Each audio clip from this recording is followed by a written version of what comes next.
Okay, so remember the book, the play about the guy that makes a deal with the devil to like, I don't remember what he does, fall in love with someone, I think, and we read that book, and I said it was a two-parter, and there was a second part that I absolutely loved. This is that. This is the second part. Printed on cheap paper that nearly crumbles at the touch, this article promises the real story behind the work of Kingsley Harp. Below is a transcript of an interview with the writer and director of A Pleasurable Deal, Mr. Kingsley Harp. Interviewer: what was the inspiration behind this, if I may be so bold, entirely lewd piece of drama? Harp: it's about exploring the taboo, seeing who we as people really are. Yes, Robert makes a deal with a Cambion, but who wouldn't? Well, I like to think most people wouldn't. Then you don't know most people. Everyone wants something. Everyone needs something. Cambions can see it. In a way, they know us better than we know ourselves. But at the end of the play, Robert dies horribly. What does that say about what we, as you put it, need? You forget.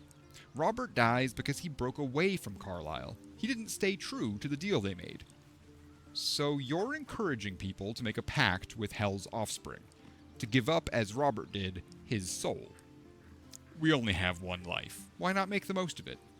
So, what was your deal? I beg your pardon? In fact, this was your directorial debut, wasn't it? You couldn't even get published in the tabloid Baldur's Bash before this play came out. Did you honestly trade your soul for an erotic play? We're done here. I think it's so funny. It just like calls him out. I think we've read this one. Ancient Saloonite Journal. Roasted. Ancient Saloonite Journal. We definitely have not read this one. A densely scrawled journal. Only a few pages have been spared the ravages of time. I can't sleep without the moon and stars. As a child, I prayed to them before I ever knew Saloona's name. Is that blasphemy? When I walk the battlements, the only light I see is the glow of their eyes. Out there, waiting. I know the High Initiate is making a plan. He'll get us out of this. We're making a stand. Moon Maiden fair, lend us your light, to guide us home in dark of night, to keep us on the path of right, ever burning, ever...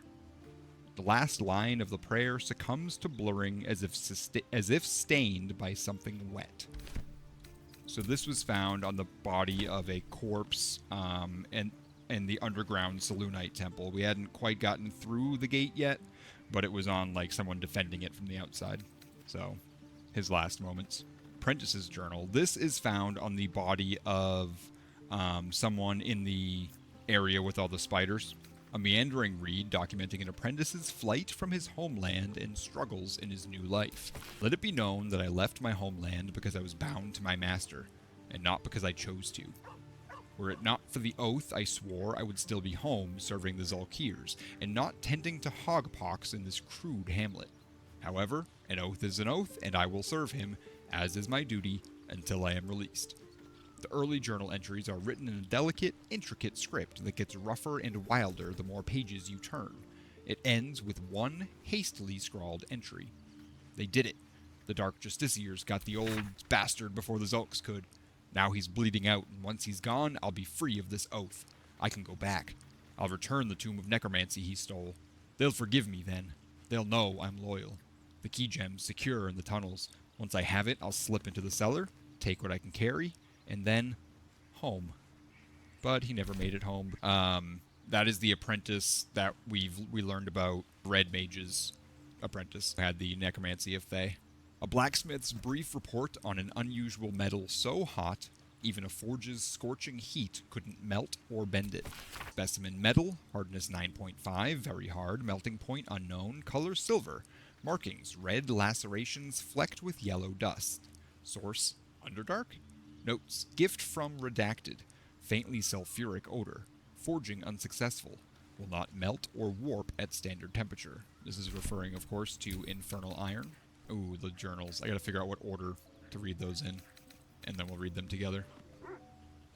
These ones we've read. Highcliff's blueprints, intricate blueprints for 3 impressive sounding weapons. We've actually already made the Susser dagger that this refers to. Precise arcs and neatly drawn lines form the blueprints of 3 weapons. A greatsword, a sickle, and a dagger. Each length and angle is marked with exact measurements, and forging instructions are printed carefully along the bottom of the page, emphasizing an unusual ingredient: susser bark. The susser bark can only be applied to an ordinary, unmodified blade. This letter is heavily creased, as if it's been folded and unfolded many times. It's marked by water stains that could only have come from tears. Miriam, I'm sorry it's been so long since I've written. A lot has happened. First, some good news. Maggie Two Fingers won't be bothering you anymore. I paid her back in full. I'm sorry, she should never have gotten your name in the first place. Now for the bad news. My love, I'm not coming home. Not for a while, at least. The money came from a mercenary group, probably best I don't give their name, and I've agreed to a couple jobs in Icewind Dale in return. They paid me up front because, gods, it's so strange to write it, because they needed a warlock. They needed me. I took the deal the Cambion offered. I'm not going to say I had no choice, because that would be a lie, but I don't regret it. I'm a new man. I feel strong for the first time in my life. Aside from being awoken in the middle of the night by the smell of sulfur, he likes to drop by to see how everything is going, I have no complaints. If you don't reply to this letter, I understand. And if you don't want me to come back at all, well, I understand that too. I love you, Miriam, and I want you to be happy, even if it's not with me. Edmund. I think that was found in the body of someone in the cave where we rescued the Zent traders. He was dead by the time we got there. This worn, leather-bound journal smells of... Oh, that's one of the three. Or one of the ones I need, I think. Let me just check. Yeah. Okay, I'm going to save that one. Journal of High Initiate Jarus. A battered journal, its pages largely blank. It always felt vainglorious to think my deeds worthy of a personal journal. But as I watch the drow mass outside our gate, I realize my arrogance is already of a far costlier sort. I see no harm in tipping the scales a little further. Not for me, but for those who followed me down into the dark. They deserve to be remembered. Initiate Norm Remus, lost in the deep tunnels as we fell back from the drow. Initiate Thulk of the Northern Wastes, grazed by an arrow and succumbed to poison. Initiate Bree Brecca, who stood against a Drider with only her mason's hammer. And initiates they are, the entire company, for they have seen and suffered too much to be called novices. We've collapsed the tunnel behind, and we've made ready to open the gate. Perhaps we can carve a path through. And if not, I enclose a list of names. Let the annals show that whatever their end, the cause was the same. One High Initiate Jarus wished to stamp his name in the history of his church. He sought to forge a path through the darkness, not realizing there are some places the light was never meant to touch. He was a fool.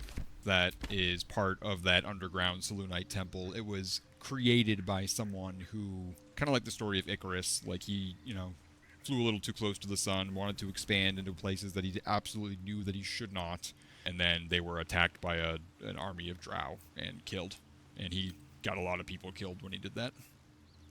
So that was his, apology, kind of. Murkon's story. Oh, this is the... remember the kid that we saved at the Harpies? This is the story that he wrote for us. And keep in mind, if you're playing as a Dark Urge, this is going to be extra heartbreaking. Murkon's present to you, describing how you saved him from the Harpies, and how he thinks you were amazing. Spelled with Ammazeing. Once there was a boy on a beach. I love all the typos, the spelling errors. Once there was a boy on a beach. He saw there was a harpy nest. He was a very good climber. He wanted to climb to the top and steal from the harpy nest. But the harpy was very mean. She sang a song, and the boy forgot what he was doing. But then an adventurer passed by. The adventurer was very strong and killed the harpy in one blow and saved the boy. The boy was very cold and scared. He was standing in the water, so he was very cold. But the adventurer had saved him. The boy thought the adventurer was amazing. The boy wanted to be like the adventurer. He wanted to be strong and safe people and never be scared again. Just like the adventurer.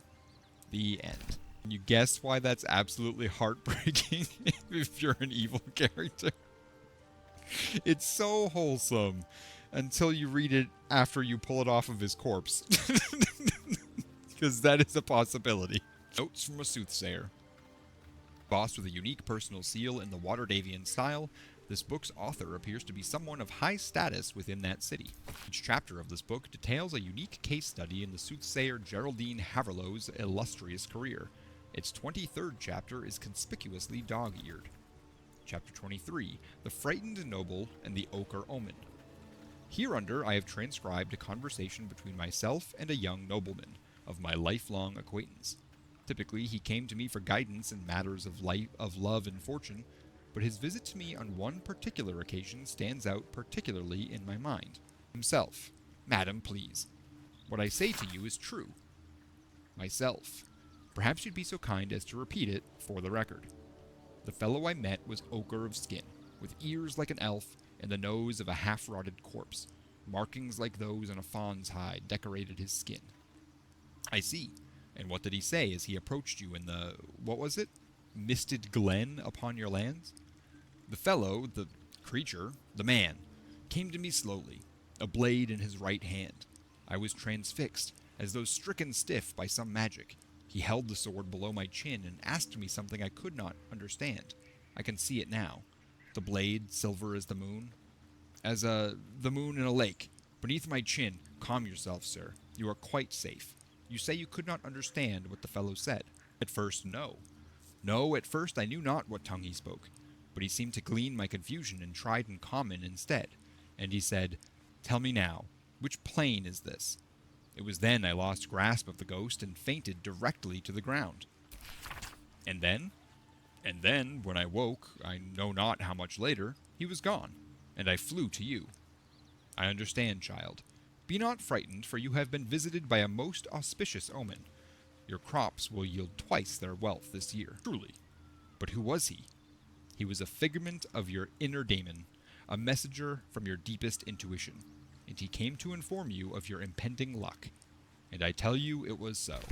I still haven't really figured out what that one's all about. The guy was visited by a deva, and at least I think it's a deva, and the soothsayer pulled the totally wrong meaning from it. This is part of the journal series that we're going to read later. Scattered notes are scrawled by a chaotic hand, protector, guardian of the adamantine forge. From magma rose, only in magma destroyed. Hot hammer, where? A small map is drawn underneath, marked by numerous X's. The following words are scratched beneath it. Dorn knows. Again, that's in reference to the to a boss fight that's coming up, so we'll get back into that a little bit later. This is a Selûnite rite. This tomb describes the ancient initiation rites observed by some people who worshipped the moon goddess Selûne.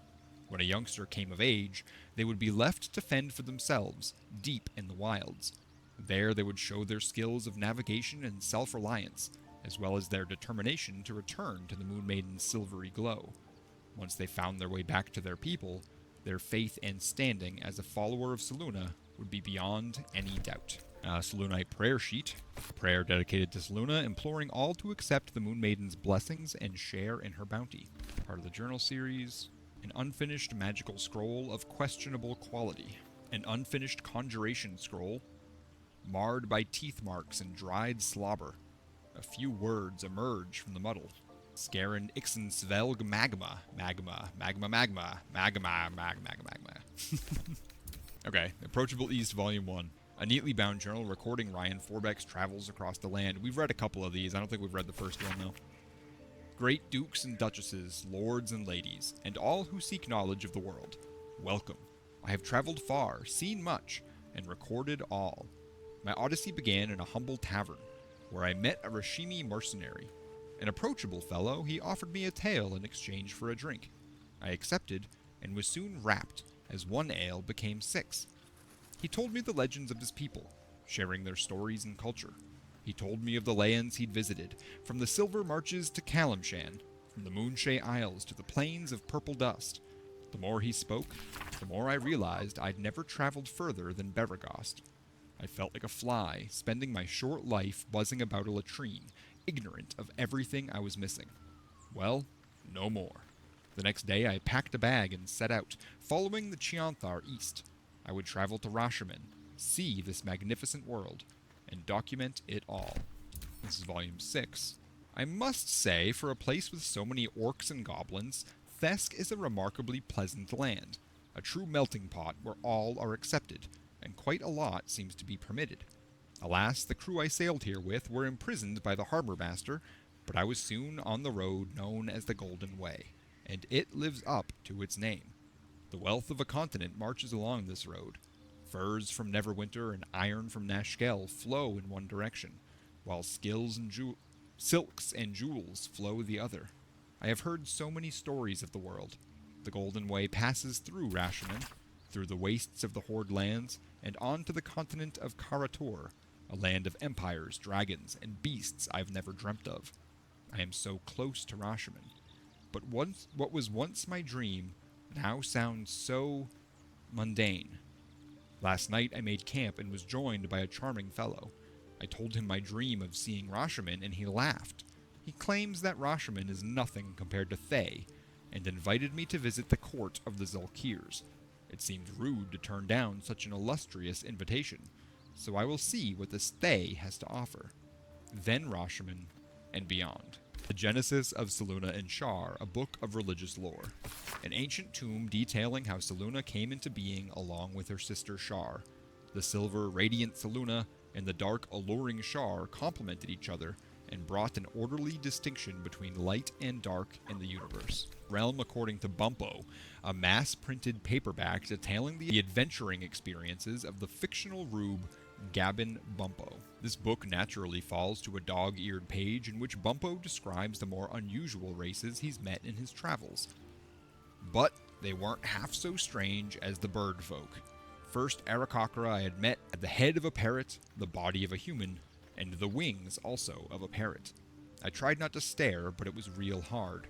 Turns out she was one of a motley party because around her table were a tabaxi, cat folk, a genasi, element folk, and a turtle folk. Trying to act casual, I asked what the hell they all were. They ignored me, but I can't blame them.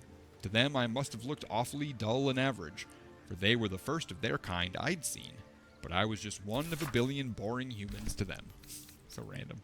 True and Impossible Tales, The True and Impossible Adventures of Tenebrux Morrow, Volume 4. We've started reading these. I don't think we've read this one. This is an excerpt from The True and Impossible Adventures of Tenebrux Morrow, a pulp serial following the quote-unquote real-life exploits of an interplanar ship's captain. The real Captain Morrow is known never to have left her native Waterdeep, and emerges from her rooms at the Yawning Portal only to exchange scrawled manuscripts for fresh meals and ink. It is quite a feeling to fall forever. Of course, fall does not exactly describe it, nor indeed does fly. Each patch of skin in the elemental plane of air is bound by no laws but its own, rendering petty attempts at direction or definition meaningless. It is exactly this ferocious freedom that makes a plunge through the eternal blue the only way I've learned to truly relax. "You seem distracted," observed Erules, shouting to be heard over the howling wind. That the goblin could so easily pierce my inscrutable facade was no surprise to me, for she is a sage of considerable wisdom, and a lifelong friend to boot. "I am," I acknowledged, expertly adjusting my posture to avoid a drifting Aarakocra nest. "Lord Primus was forewarned of my contract to infiltrate his mind palace. I had to leave my entire crew on Mechanus just to escape alive." I could sense her frown beneath the bleached bone skull that eternally obscured her face. It was an affection of her monastic order, and just one of the many things I had never truly understood about her. All perished. Surely the traitor was among them. Perished? Oh no, I traded them. Lord Primus wished to study mortal mannerisms, and he was most forthcoming with the identity of my betrayer in return. I reached out across the divide and slipped from her finger the ring of command. With the loss of the magical item, she instantly ceased to fly and began to fall in earnest. A subtle distinction, but an important one. Her screams were already lost to the whipping wind by the time the new bride loomed into view. I climbed aboard, weighing the ring in my palm. Its exact twin was nestled upon my own finger, forged by Everleigh many moons ago, as a symbol of our undying friendship. Worry not, dear reader. She is my friend still, and it is fully my intention to return and catch her. Someday. War between Selûne and Shar, a dusty volume that speaks of the conflict between the sibling goddesses Selûne and Shar after Selûne ignited the sun and brought life-sustaining light and warmth to the universe. Traveler's Guide to the Sword Coast, Volume 8, The Outer City, an old, poorly bound volume that's lost half of its yellowed pages. Overland travelers nearing Baldur's Gate have been known to smell the city before they clap eyes on it. This is thanks to what is known as the Outer City, the area that houses much of what Baldur's Gate needs to survive and thrive, but at the same time would rather not keep within its walls. Tanneries and stockyards, slaughterhouses, saltworks, and less than regulated markets abound here, as well as shanties and camps for the less fortunate souls who are drawn to the city. It is the author's firm opinion that respectable travelers should never dawdle in such a place, no matter how tempting its base attractions may be after a long journey. Instead, they should make their way promptly while paying strict attention to any valuables on their person or in their baggage, then see about presenting themselves to one of the main entrances to the lower city, such as the famed Basilisk Gate. Once entry has been secured, they can consider themselves in the city proper. And I believe this is also a journal. Yes. Alright, so all of these were found in the room that's off to the side near the spider area. And they tell the tale of an elf. And I just think it's fascinating what happens here. Though originally a screed on Lolth penned in blood, this book's crimson script has been smeared away in several places, a different hand writing atop it. I recall my life upon the surface with more than regret. I weep for the decades spent treading the murky waters of profanity, while my true queen waited in the shadows. Even my name, Eliette, feels foreign and foul upon my tongue. A high elf exalted by Lolth herself. My drow captors cannot fathom it, but I see their house's downfall in visions granted by the Spider Queen herself. When that day comes, when some unnamed whelp from an insignificant house cuts the matron mother's throat, I will escape. I will find solitude, and I will worship Lolth with my very soul. Lolth is worshipped by drow. This one's the next one. A journal filled with hastily sketched diagrams of spiders and various spell runes. The captions are largely written in code, save for a few passages near the end that are penned in shaky common. They can sense my devotion. It draws them. I hear them in the shadows. Whispers from the Dark Mother. I woke to a gift wrapped in spider's silk. A pair of boots taken from a heretic's corpse. Lolth sends her daughters to reward my faith, to let me know I am on the right path. Another gift. The corpse of a drow, sigils scarred upon his face. An arachnomancer. One with the power to inhabit the spider's form. It is a message, a calling. My blood already dries upon the dagger, her blessed image carved into my skin. And then we find an ornate diagram is drawn upon this parchment depicting a ritual of some kind. At the bottom, two figures, a spider and an elf, are sketched within overlapping circles. A single word is penned beneath them. Transcendence. Thick, fibrous webbing mats the cover as if to seal the volume shut. Most of this book's pages have been carefully burned away. Those that remain contain a single sentence, rewritten in varying states of agitation. In her form, I find ecstasy. The spell is not enough. This might be part of it. This worn, leather-bound journal smells of moisture and rotting vegetation. Only a few loose pages are legible, blood having soaked through the others. We followed Mushrab's instructions so far, but something feels odd. We've encountered no creatures along the way, only alien noises from all directions. Sleep evades us, and the muck on my boots has hardened into a permanent feature. Hopefully we find... Lost more hair this morning. I knew there were side effects to coming back, but I didn't expect it to be so... Eric. I hear him laughing, the lamentations of the Omuans droning like a chorus. What is the purpose of this hellhole? He speaks through the walls, the ceiling, the floor. Is he the tomb? Is he... On the last legible page, a crudely drawn charcoal outline of a bearded devil's face, its mouth agape in a silent scream. This is it. This is the last one. Here we go. The pages of this tomb are marred with stains, some blood or unknown ichor. This book's leaves are stuck together, with thick webbing that leaches ink when pulled from the page. Only the final entry remains remotely legible. It is time. I will forever transcend this blasphemous flesh and refashion myself in the Queen's image. No longer will I be bound to this lowly form, this base shape of organ and bone. Even the arachnomancers of Menzoberranzan shall weep at my feet, their little spells so feeble and fleeting. Today I found the House of Lolth, and I shall be its matriarch. The fucking elf turned itself into that big-ass spider that we just killed, which I think is wild. I just think it's fascinating. I don't know. Call me crazy.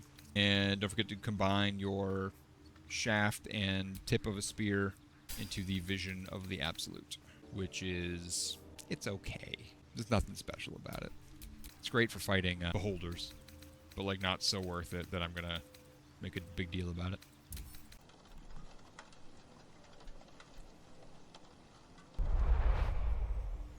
You know, one of these days, I'm going to forget to switch over my screens before I step away from my desk, and you guys are going to get a full glimpse of me in my underwear. It's going to happen. Calling it now. I apologize for when that does. Alright, let's read. An excerpt from A Brush with Evil on Hags, written by Elizabeth M. Soot. It has been too long, dear reader, since we last sat together. I wish it was because I had been traveling far and wide, working to bring you more tips and tricks on how to triumph over evil. Alas, that was not the case, for I fell prey to a green hag. Worry not, I am alive and well, but I have spent the last 2 years in her service. One day I will share what happened in that darkened cell, but not this day. Instead, I come to you with a warning. We have discussed hags before, be they of the night, green, or sea variety, and how they are not to be trifled with. But even with all my research, I never truly understood what it meant to encounter one. Evil beings, hags rely on magic, deceit, illusion, and even blackmail to lure their victims in. I knew this. I repeated it many times to you, dear reader. But I did not realize their charm, their allure. I did not know how I would come to love her. That I would yearn to please her. She strung me along, tempting me with my wildest dreams. I thought myself clever, that I would be able to outmaneuver her. I once bested a Glabrazu. Surely I could handle a green hag. And she let me believe it, until she sprung her trap. Hags delight in suffering, priding themselves on creating new and inventive ways to torment those in their care. And while I have escaped, I spend every waking moment in fear that either her or one of her sisters will come for me. For a hag coven does not let even the smallest of slights go unpunished. And so I rescind my previous guides to dealing with a hag, my suggestions for clever language and deceit. Instead, I offer these words should you ever encounter a hag. Run, and pray she does not follow. Spooky. Selûne guides us through the night. She is the moon, the stars her tears. Her sister tries to douse her light, but she protects us from our fears. Shar will take your sorrow from you, but beware her night is dark. She'll hide your pain and secrets too, and all your joy, and all your spark. Sylvanus, god of all that's wild, of nature's danger and its charm, his glory's not to be defiled, or you yourself will come to harm. Dearest Elminster, a letter written in an elaborate hand and marked with 100 grubby fingerprints. I must be brief, as I am under some duress, having become the esteemed guest of the rambunctious host of goblins. I would of course rather be under duress than under a feathered duvet, for danger and adversity are the very ink in my well. So this is good news indeed. As you well know, there is no wit quicker and no tongue more silvered than that of your humble friend and scribe, and by regaling my would-be foes with tales of goblin heroics, I have become an indispensable member of their tribe, namely, their chronicler and bard. In this guise I shall live among them a while, so that I may observe their peculiar habits and rituals as closely as possible. All of this shall, of course, be documented in my next magnum opus, My Life Among the Conquering Host, to be available at all good booksellers forthwith. An enticing contract is enclosed with this missive. I implore you to spread the word so that adventurers and curiosity seekers across the Sword Coast and beyond will be aquiver with anticipation of this life-extending and soul-enriching guide. And with that I must depart. I am summoned to sing a ballad of my own composition, and the lady, yes, I call her a lady, who delivered the summons is rather impatient, not to mention well armed. Truth be told, I believe she has some, dare I say, deep affection for me. She calls me her pigeon, and rarely strays from my side. Perhaps there should be a chapter in my book regarding goblin marriage rituals. I balk at nothing in my quest for knowledge. Until we meet again, inform the world entire of the diligent research I am undertaking, and ensure word of my upcoming masterwork is on the lips of every innkeep and sellsword from Waterdeep to Baldur. Volo. Volo's writing books while getting married to goblins. Remarks on the Emerald Enclave written with a heavy hand. The Emerald Enclave won't send help, even if asked. This land is wounded and the rot is deep, but it's deep everywhere. I can't wait for help to come, but perhaps I need not face the darkness alone. I really wish I remember where I found that. Dwarf's Poem, a eulogy for a Selûnite who died in the dark below. Notes about a door under the temple are written in the margins. The son of Selûne fell here in the dark below, and we sealed his grave in her holy glow. May the full moon never touch the stars once more. May darkness never conquer the Moon Maiden's door. A note is scrawled in the margins. Found the door under the temple. Think the moon's turn, but which way? A cluster of stars and lunar phases are sketched beneath. A faded logbook, only the first few pages are filled in. Log 124, signs of life near the outpost. Intelligent, clearly trying to hide. 125, still can't find the mysterious shapes. They know how to cover their tracks. Possibly drow. The next few entries are too faded to read. Log 129, led them south. Rumors of a spectator there. Let the Underdark solve its own problems. Log 130, no sightings. 131, no sightings. 132, Minth saw statues down south shaped like drow. Spectators shouldn't do that. Either way, that's one less problem to worry about. That was found in the Selûnite Temple, underneath the Goblin Camp. I believe this one was as well. More a collection of sewn-together pages than a book, the paper almost too faded to read. Most of this small logbook is left empty. The last entry reads, Log 182. I was wrong. Should have paid more attention to the drow sightings. Should have known they were only a prelude. Stupid to think we had outsmarted them. This will be my last entry.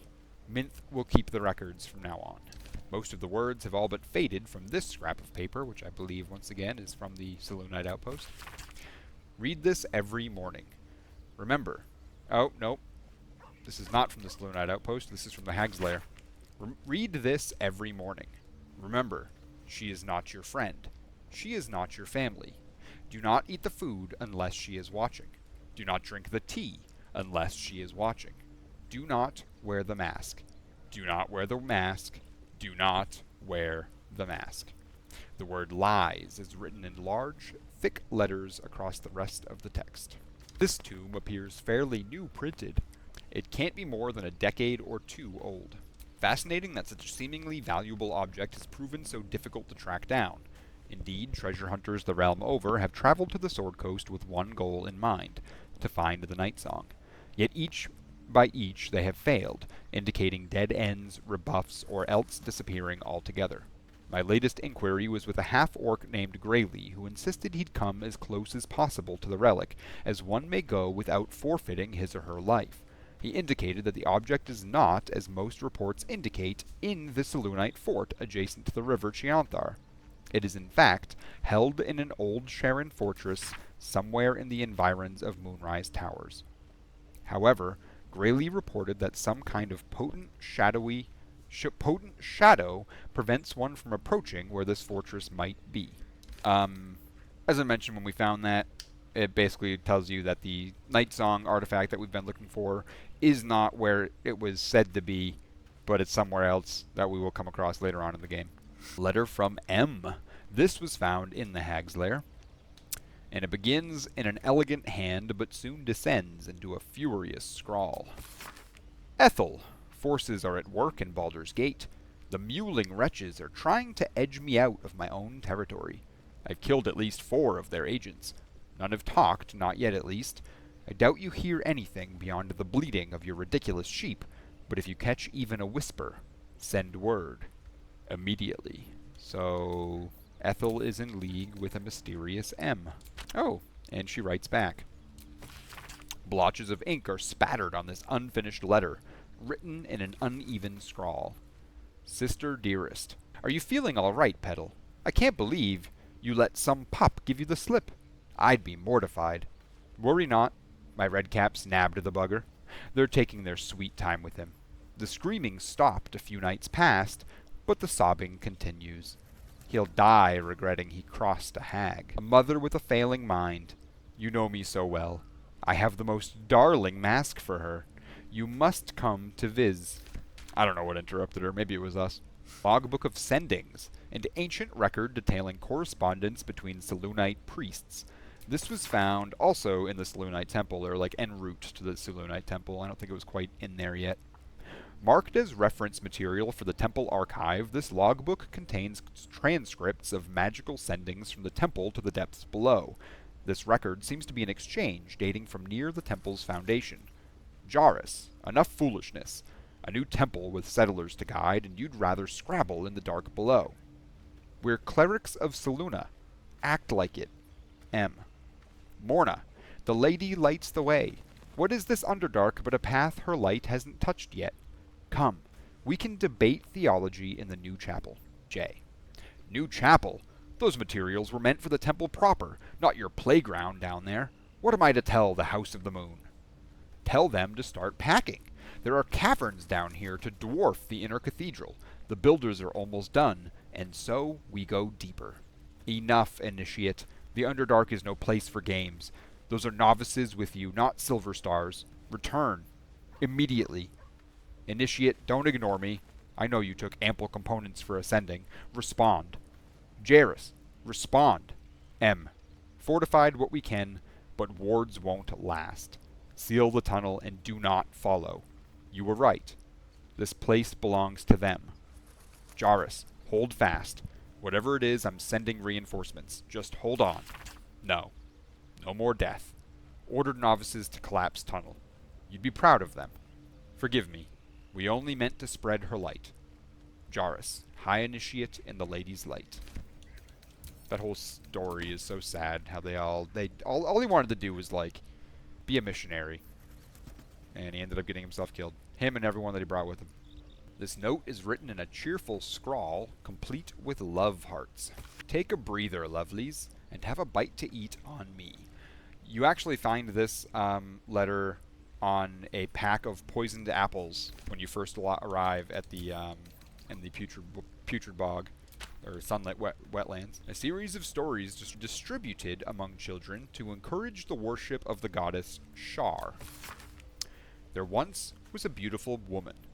Men and women alike traveled across the land to earn her hand in marriage, but none could win her heart.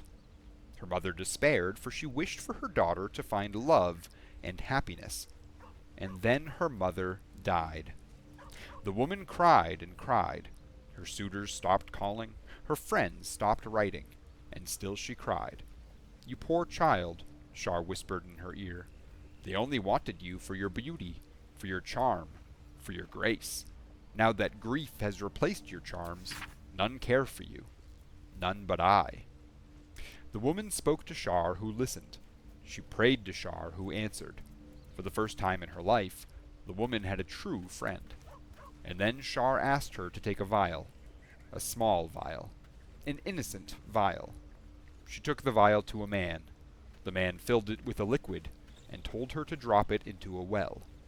The woman did. She wanted Shar to love her, to be proud of her. And then people became sick. People died. But Shar loved her, and the woman loved Shar. Now men and women alike travel across the land to see her, not because she is beautiful, not because she is charming, but because she is a high priestess of Shar, and her word is law. So fucked up. Muddy note. A worn note splattered with mud attached to a doll. It was clearly written in a hurry. Hold this every time you miss Mummy, baby, and do not leave camp. Back soon. That was found on the body of a teddy bear in the swamp. So, that's pretty fucked up. This was written by Volo. On Goblins, My Life Among the Conquering Host. A loosely bound collection of papers containing rough sketches of a goblin priestess with accompanying text. An excerpt from Volo's forthcoming guide to Goblin Society, My Life Among the Conquering Host. It has oft been noted that goblins are cowardly, tending to flee from robust challenges and scattering far and wide if their leaders are felled. I tell you that it is not always so. The goblins of my recent acquaintance, fine though uncouth fellows by and large, have a fiery courage, fueled by their love of the absolute. From the mighty magic-wielding Booyog to the lowly muck-troubling pariah, they seem more willing to fight, and indeed to die, for this new god than even the most stalwart devotee of Helm or Tempest. So far, I have been unable to discover the domain or provenance of this emboldening deity, but with every hour that passes, I come closer to the truth of the matter. For now, know this. Priests and trusted devotees of this god, even be they goblins, are capable of wielding more powerful magics than even I can conjure. Oh, hey, cool. I got an inspiration for reading that. That's funny. At best, an optimistic letter. A childish doodle of a goblin presenting a fungal bouquet to a drow adorns this crumbled letter. This was found in the cave underneath the waterfall, or behind the waterfall, at the entrance to the goblin camp, where some goblin was hiding out. Dearest Your Excellency and most prettiest Minthara, you might not remember me. I ain't nobody important, after all, not yet. I was chasing chickens with the lads when you came to visit Boss Ragslin. You looked right at me when you told him that if we was as good at killing humans as we was at plucking poultry, we might be worth a damn. Made me feel proper special to be recognized like that. Next raid, I'll spill so much blood, the Absolute'll have to notice me. Then I'll come to Moonrise, and you'll notice me too. I'm the one with a stumpy leg and the gammy eye. Claga. Stiff and crinkled, this paper carries a powerful stench. The Slobberchops druid who is nosing around ain't just some tomb-robbing adventurer type. Calls himself Halson. Ugly name for an ugly bastard. I had a little word or two with him before the lashers put his hairy arse in the pens. Said he thinks there's something rotten inside of us. Inside me. Reckons he can help get rid of the rot. I told him we don't need any help from nobody. Never did.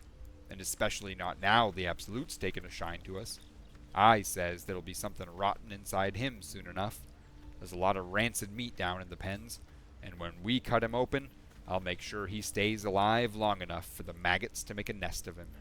Gross. Written by Priestess Gut. Recipe of Elixir of Arcane Cultivation. More on that story about the dragon born with the molting scales.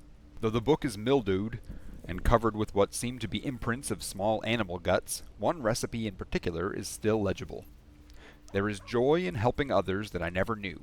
While I myself have never had any talent for manipulating the weave directly, I cannot get the look of wonder on Nikros' face out of my head, that look he had when he imbued this potion. It fills my body with a soothing electricity I had thought impossible. Vitriol of weave moss and sublimate of belladonna. In small doses add the sublimate to the weave moss vitriol, being careful to mix thoroughly until both extracts are seamlessly combined. Shutter on a low fire or leave in the sun until the arcane energy becomes tangible. The last paragraph has been encircled thrice, once in blood. As always, when in doubt with alchemy, just recall the rule of 3. Thrice the same ingredient forms an extract excellent. A scrap of paper containing what appear to be ideas for a love letter. This is found in the same cave as the previous love letter. It's like the precursor. Her notes of like trying to put one together. Can't compare her to the moon or the stars or any of that rubbish because she lives underground. She ain't got any scabs or boils, so can't compliment the best ones. Might think I'm too small. Tell her I'll buy a footstool for when we're kissing. Put some dead spiders in my hair next time I see her. Probably just send her some bits of people what I killed. I love it. So romantic. Secret Societies of the Sword Coast exposed. The sensational tomb, embossed with elaborate filigree, has all the pomp and weight of a religious text. Harper's. The most well-known of the Sword Coast's cabals, perhaps, but certainly not benign in its shrouded doings. My sources claim that those belonging to this mysterious faction abhor power. But if that is so, why do they not expose the revelations of their inquiries for the public good? Why, indeed?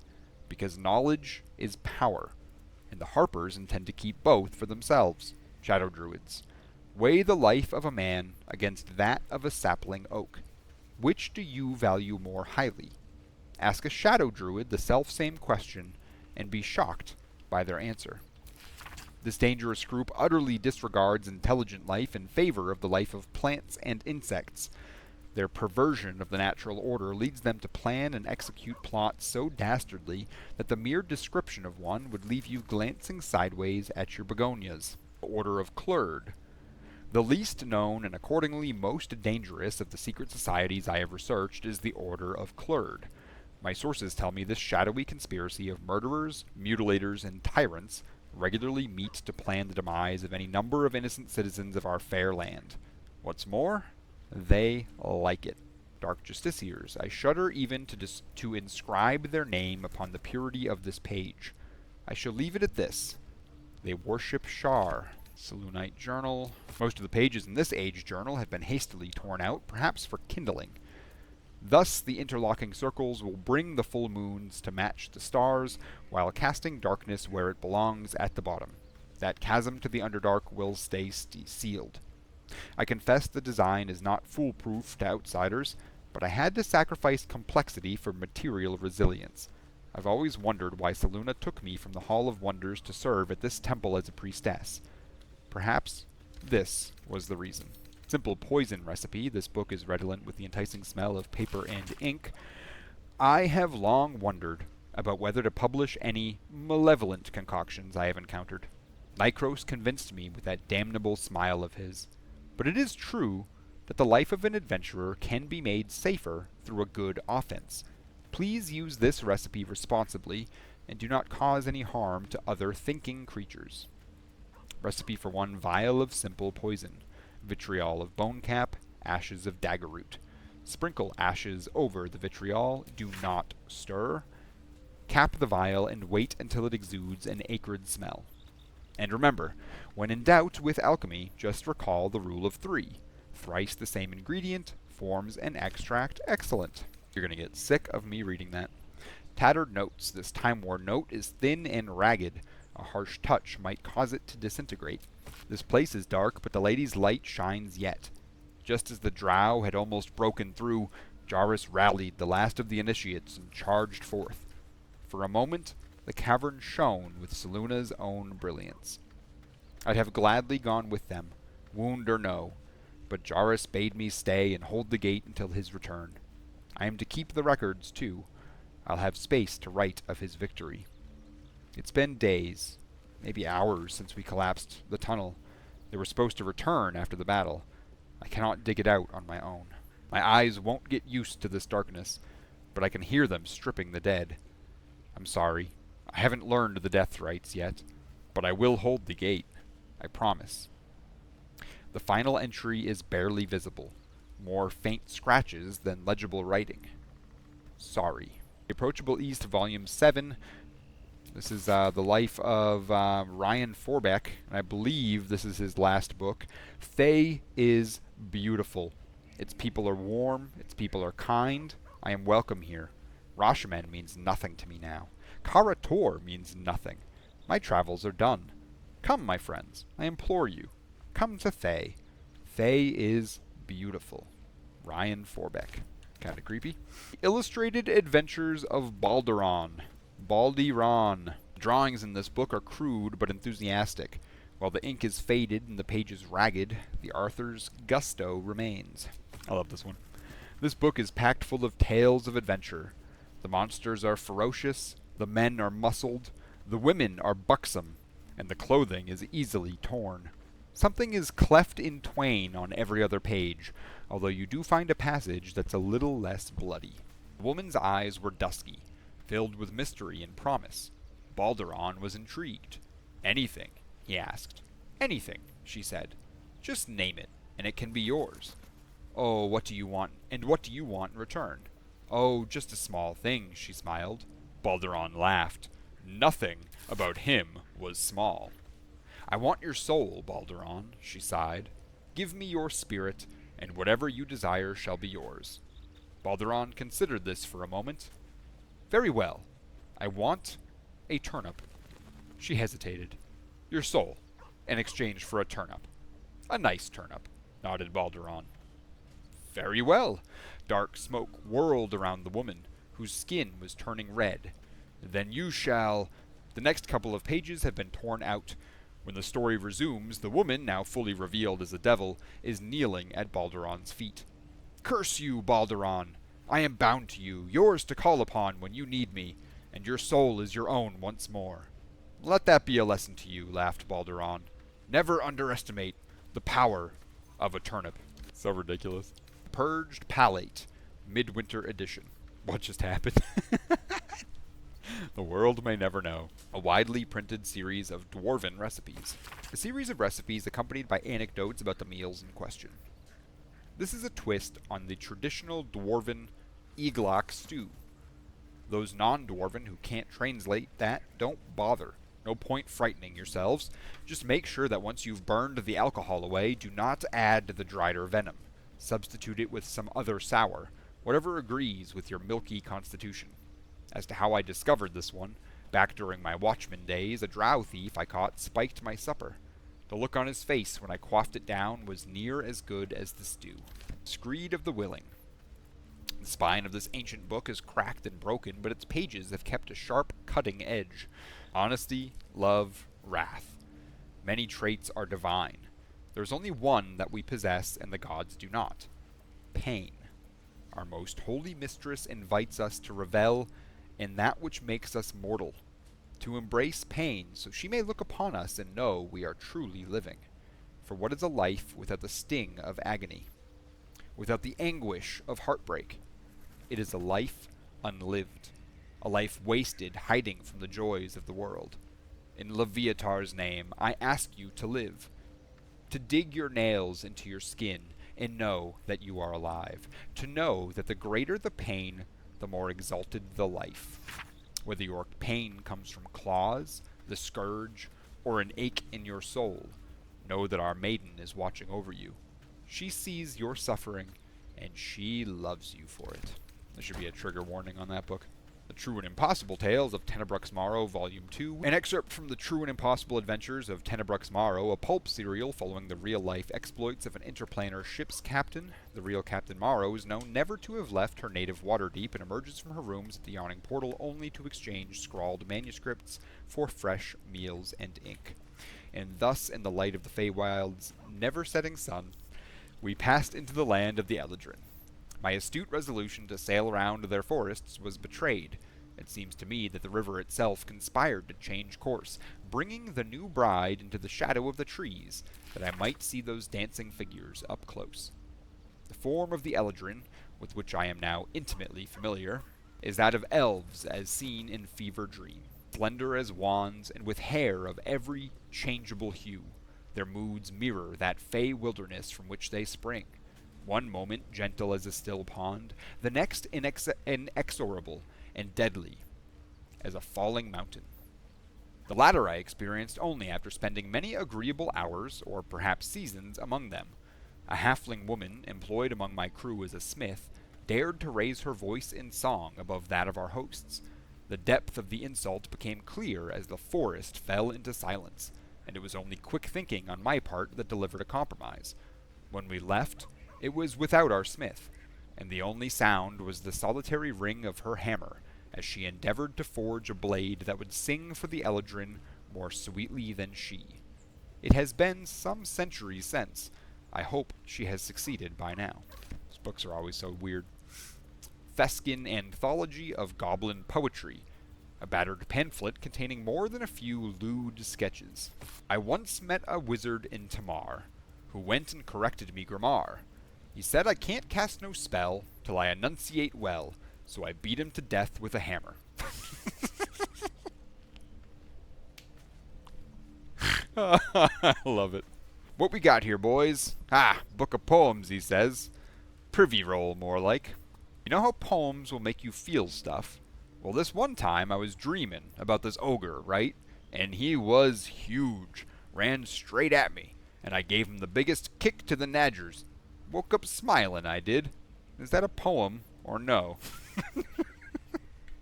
Oh, that's a poem. Barely visible lines and numbers trace a plan of attack across the map's surface. Elegant pen strokes trace out a map of the local area. The goblin's den is indelibly marked in greenish ink. The word Chianthar waves across the bottom where the largest river flowed. 3 additional locations are annotated. Caravan, Goblins is scrawled to the northwest of the camp. Toll House, Knolls marks the far north territory. Forest, Supplies hovers over an arrow pointing to the forest just to the camp's east. Beneath in small letters, Between the Laurel. Your axe got broke. A barely legible ditty is scrawled across this ale-stained, ragged sheet of paper. Maglubiet, your axe got broke. Your whips don't sting, your priests all croaked. Show your face and we'll take your eyes, then chop you down to goblin size. The absolute will make you kneel, beg and grovel, bleed and squeal. And that, as they say, is that. However, it's still kind of early, so might as well loot the rest of this area. Read any books we come across. Why not? Get some extra money while we're here. Can't hurt. I've already read that clearly. None of these are really worth taking. Storage chest, I don't even think has anything in it. We'll grab this one just in case. Loot! Decent amount of it too. Okay, swing back up here before I forget about this. Head into the dragon's lair. So now the kids should all be gone. I don't know why there's a dwarven woman down here. Person? What the hell are you doing, Findal? Peace is returning to the grove. Oh, this guy. We have you to thank for that. That's the dude I rescued earlier. Now he's just gonna get in my way and try and take all my crap. Well, better make it quick then. Not everyone subscribes to what is mine is yours. It's Dude, this is... No, I don't want you here. Go away. Are you just gonna stand there? Yes, of course. Well, that's a reason not to rescue Findel, I guess. Surely there's a spell for this sort of thing. Okay. This area should all be open now. Is it in the chest? Yeah. So that's what the rat wanted you to take, was that key. And now that... Where the hell did he go? There he is. Come back. Step by step. Hey. The evil thing's gone! Now, where was I? And then he just goes about rampaging the place. I mean, which is exactly what we're going to do anyway, so... Okay, just a bunch of poisons in there. It's like a ridiculously difficult lock to pick for considering it's just a few poisons. There's probably nothing too exciting in there. Maybe some food. That's rotten food. That's rotten food. Yeah, there aren't going to be anything overly fantastic. I don't think we've read that one yet. We'll go back to that. I'm not going to search every individual vase. I'm just going to check the weights. Same with these. I'm pretty sure nothing actually has anything in them. Okay, now we can go rob all of Damon's stuff. You know what? I'm going to put Trust no one. all of this on him because I have a feeling I'm going to be capped out here pretty soon. Well, hello. Let's hope for gold. Okay. Come over here, loot Auntie Ethel's stuff. Ooh, what was in that? Aloe oil. Worth a little bit. Okay, there's going to be some food over here from the lady that was cooking. That gave us the gruel. She had pork shoulder and she gives us gruel. Ridiculous. Elixir of Hill Giant Strength. Ooh, and another book for from Volo. Nice. There is work Let to her do. grab that potion. Better fetch that. And we'll have Ready and willing. Gale grab that book. And then continue our looting spree. A charming little egg. How charming. Man, this isn't even considered stealing anymore. That's awesome. Might as Over well. here. Almost done with this area. This will be the last time we ever come back here, I think. Okay, we did steal from that corner, but we missed all this stuff. Take that. Take that. Okay. Battle-worn blade. Just picked up the entire crate, or chest, didn't I? Yep, sure did. Just gonna drop that. There we go. Try that again. Okay, I think I already got everything up here. So, what's left? Not much. It'll take a while for us all to... Of course. Oh, shush. Oh, he can't buy all my stuff. But he can buy a whole bunch of books. It's probably this armor. Nope, that was only worth 69. Nice. Actually, I had quite a few magic items to sell. Holy crap. There we go. That should be it. I'll just check him for potions and fingers. I don't think he has anything, but you never know. Might get lucky. Nope. No such luck. And at this point, you can come and loot the rest of this crap that's over here. Already grabbed Cannon's belongings earlier. Cannon's grave is over here if you're interested in checking that out. Freshly turned soil shifts beneath your feet as you approach the grave. You can totally dig him up, I think. Pretty confident you can. Maybe that's a dirge only thing, but either way. That's that. And that's it. That's the grove. Cool. I applaud your taste. That's all of this area, minus this one little thing, which is the very last thing that I do in Act 1. Technically, the monks, whatever it's called, temple, is still also Act 1, but it's like Act 1.5, kinda. So let's head over to the Myconid colony and sell that crap. Welcome back. Have you made any new discoveries? I do enjoy a good bargain. If anything in my private collection is to your liking. He has a finger. Buy his finger. You know what we never did? Touch base with this lady to let her know that her husband is dead. So, first of all, show me your wares. I'm going to sell. I'm not seeing any fingers. Oh, you do. You got one of these. Nice. New elixir. And a finger. Fuck yeah. Look at you, lady. Also, by the way, your husband is dead. Died in a field of toxic mushrooms that lit on fire. We have no idea how it happened. He was dead when we got there. Dead? Worthless old fool. He had one bleeding job. No love lost between the two of you, I gather. Love? Never heard of it. Balin was a rotten old bastard. Treated me like an old shoe for 70 years before his mind started to go. Softened him up. Made him realize how much he needed me. Losing his mind was the only good he ever did by me. I'll find my way out. No point hanging around this den of misery. Now, one thing you can do if you happen to get the mushroom that we failed to get, you can give her the mushroom, and you can actually talk her into buying it off of you, or she gives you something for it, but she starts off by, woe is me, I'm poor, please help me out, I'll pay you back later, which is another viable option. But either way, back to camp real quick and read.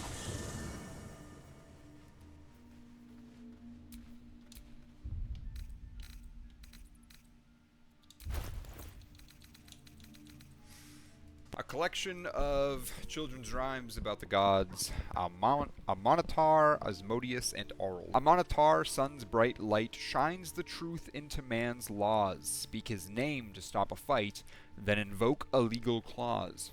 Beware dread Asmodeus, both his word and promise sweet, more able to betray us than the devils at his feet.